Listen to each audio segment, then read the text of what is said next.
عَهْدًا نَبَذَهُ فَرِيقٌ مِّنْهُمْ بَلْ أَكْثَرُهُمْ لَا يُؤْمِنُونَ۔ ترجمہ: اور جب کبھی انہوں نے کوئی عہد کیا تو ان میں سے ایک گروہ نے اس عہد کو پھینک دیا، بلکہ ان میں سے اکثر مانتے ہی نہیں۔ عَاهَدُوا عَهْدًا، انہوں نے عہد کیا۔ حضرت عبداللہ ابن عباس رضی اللہ تعالی عنہما فرماتے ہیں، جب حضور پر نور صلی اللہ تعالی علیہ وسلم نے یہودیوں کو اللہ تعالیٰ کے وہ عہد یاد دلائے جو حضور اقدس صلی اللہ تعالی علیہ وسلم پر ایمان لانے کے متعلق تھے، تو مالک بن سیف نے کہا، خدا کی قسم، آپ کے بارے میں ہم سے کوئی عہد نہیں لیا گیا۔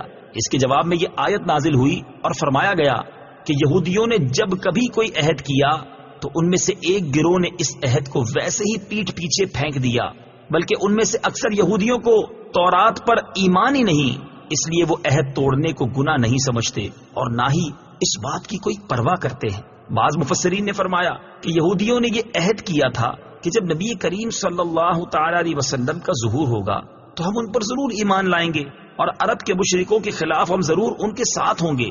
لیکن جب حضور اقدس صلی اللہ تعالی علیہ وآلہ وسلم نے اپنی نبوت کا اعلان فرمایا تو یہودیوں نے آپ صلی اللہ تعالی علیہ وآلہ وسلم پر ایمان لانے کی بجائے انکار کر دیا۔